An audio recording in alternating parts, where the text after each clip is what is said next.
What's going on, boys and girls? What's up, world? Austin John Plays here, and today, due to popular demand, we are bringing back our next episode of Shrine Hunters.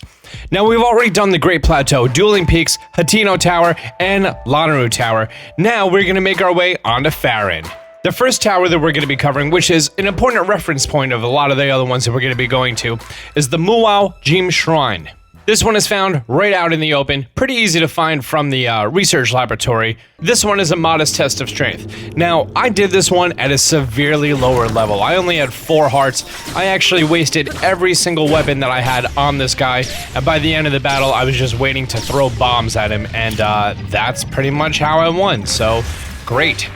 I did get to stock up on some pretty nice items, so go me.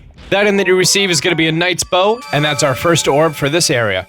Next is probably one of my favorite side quests in the entire game, which is Eventide Island. So from the QETA Shrine, which is covered in my Hateno Tower Shrine episode, you're going to take this raft and the korok leaf here, and you're going to make your way all the way over to Eventide Island. As soon as you step foot onto Eventide Island, you're going to get a message.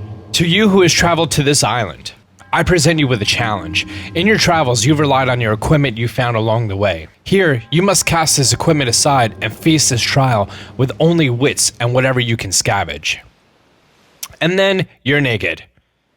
Offer up the orbs to the 3 altars on this island. Only then will I acknowledge your skill and return your items.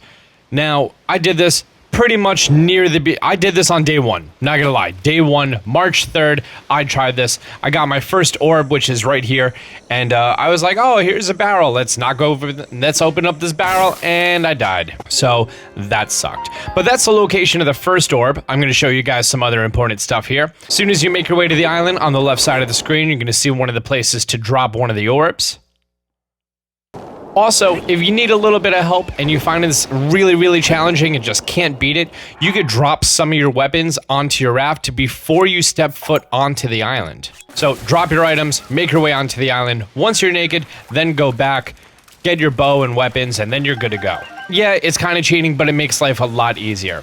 One of the enemies that you're going to need to encounter on this island is a Phoenix. The orb is going to be right around his neck. You could either glide directly on top of him and take it right to the altar that you need to go to, which is pretty much right next to him. It's covered in enemies, so you may want to clear it off first. You're also going to need to make your way to this little camp a little bit higher up the island. Take care of all the enemies if you can. Try sniping them out. Make sure you take care of the lookouts. And then right underneath this giant slab is going to be the altar that you're going to need to drop an orb at. If you don't have any Octorok balloons, you could always just use stasis on it and then knock it out of the way. Once you take all 3 orbs to all 3 altars, you get access to the korgu Chideh Shrine. And inside, you get a gold rupee and an orb. Great! Next, onto the Kah Yah Shrine. Kah Yah, Kah Yah. Here you need to make your way to the Palmore Ruins. And you're going to be finding the Mirror of Twilight from Twilight Princess. It's located right here, just south of the first shrine that we covered in this episode, the muwo Jeem Shrine. And here you're going to talk to this guy, and he's going to give you a quest for a fragmented monument. Now, the first one, super easy to find. Just make your way on over a little bit from where you started, and you're going to find right here in this little cove, there it is. By the way, you do need to progress in the point of the game that you get the camera ability for your Sheikah Slate. Now let's backtrack and make our way over to the other side. In this little wreckage area, boom, monument shard. The third one is a little bit further away at Soka Point. Now you could travel to the first shrine that I covered again and just glide on over, take a picture, and boom, you're done. Make your way back to the Palmore Ruins, talk to that guy again, you're gonna show him a whole bunch of pictures, and then you need to make your way to the altar and then just crouch down. As if you were sneaking around. He's gonna be like, oh, that totally makes sense. That's how you solve the thing I've been trying to figure out for my entire life. Great. And then go up to the altar, and we're not done yet. Now inside of here is quick thinking. Make your way over to the left, grab a barrel. You're gonna have a platform come your way. Do. Great, found the platform. Platform, you're not very fast. Now put the barrel down, and then go into a crouching position to not get knocked off. Great. Make your way so you don't get knocked off yourself. Ooh, that one was close. And then just place the barrel on top of this. Great. Inside of this chest is going to be a small key. Next, we're going to make our way to the other half of the place where it's pretty much the same thing, but a little bit more difficult. They have a different curveball to throw your way.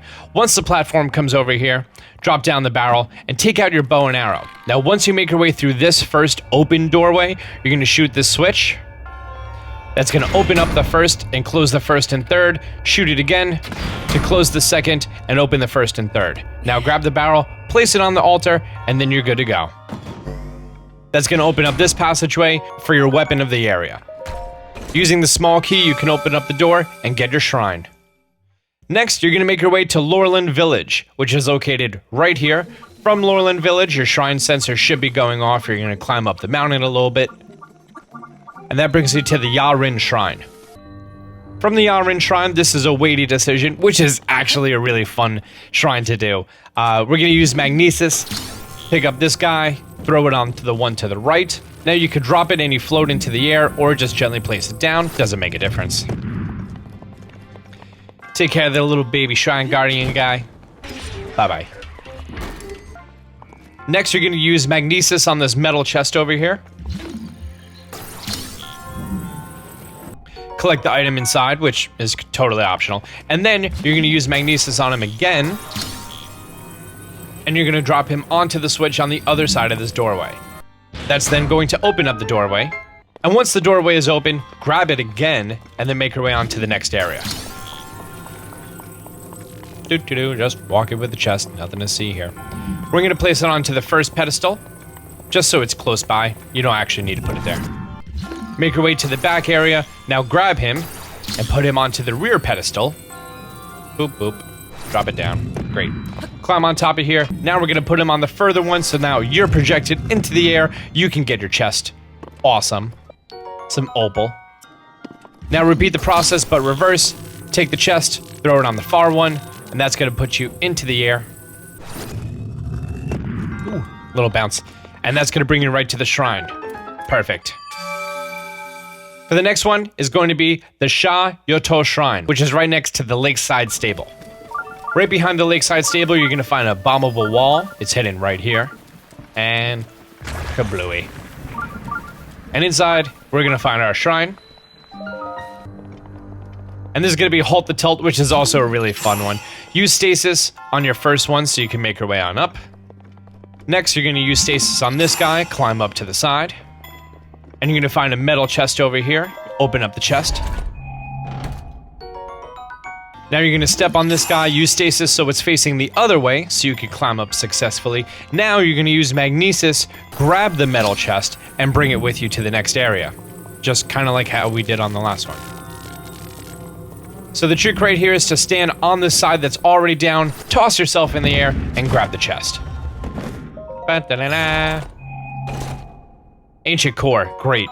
Next, just make sure he's chilling over there, and then you shouldn't have a problem. Use stasis on the second one. Great. And that brings us to our altar. Perfect. Next one is the Shoda Sah Shrine. This one I actually covered a little bit in one of my farming dragon parts videos. This one is going to be right next to the Ryola Spring. It's going to be located right at the bottom of the waterfall. So you can make your way behind it, or you just actually go through the waterfall itself. And inside of here, we're going to be finding impeccable timing. Let's make our way on over to the one on the right. Now for this guy, you just need to drop the orb down, and you need to hit this so that the orb goes into the hole. And oh, okay, now, oh, we're close, yes. Oh, it's switch direction, and perfect. That's going to throw a chest over by you. Some ice arrows, very nice. Now, through some trial and error, I realized the best way is to take the orb and put it on the left side of this left catapult, and then you're going to hit it when the left blocker guy is in the air. Perfect timing. Or impeccable timing. Ha. That's going to get us a small key to open up the doorway and get our orb. Perfect. Next one is going to be the Qukah Nata Shrine, which is located not too far away from where we are right now. This one is actually a really great nod to Ocarina of Time. We're going to talk to Cass over here. Cass is going to share us a song. Now, if I can, going to bring out my pirate voice once again for this. When a lost hero calls down, lightning from the sky. The monk responds from a giant mound on high. I don't know why the music is so much longer than the text. And that's going to create the side quest of a Song of Storms, which is great. Now, if you have any rubber armor or the Thunder Helm, now's a great time to put it on because that. Yep, you need to stand on top of it and get struck by lightning. Inside, luckily enough, you're going to get some rubber tights, so that shouldn't be an issue going forward. The last shrine that we're going to be covering for the area is the Tawa Jinn Shrine. This one requires you to take the ancient orbs guarded by 3 large Phoenixes and drop them onto the shrine. Now, these Phoenixes at a lower level can be kind of difficult to beat. You actually don't need to beat them. Just like on Eventide Island, you can actually just float on top, grab the orb, and then run over. Or you could take them down, get some great items from these guys, and then take the orb, run it all the way on over to the shrine.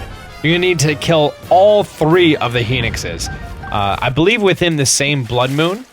Don't quote me on that. That might not be a real thing. But after you have all 3 of the orbs at the altar... Nope. Oh, nope. Almost got it. Almost got it. And perfect. Got it. That's going to rise the shrine out of the ground, and the 3 giant brothers is going to be complete. Inside of here, we're going to get ourselves a great Thunderblade and our last Spirit Orb. And that right there, ladies and gentlemen, is going to be part... I guess it's technically 6. Yes, part 6 of Shrine Hunters. Till next time, Austin John out. Be sure to like this video and subscribe. I'm going to be giving you guys lots of helpful videos in the next following days and weeks. Till next time, Austin John out.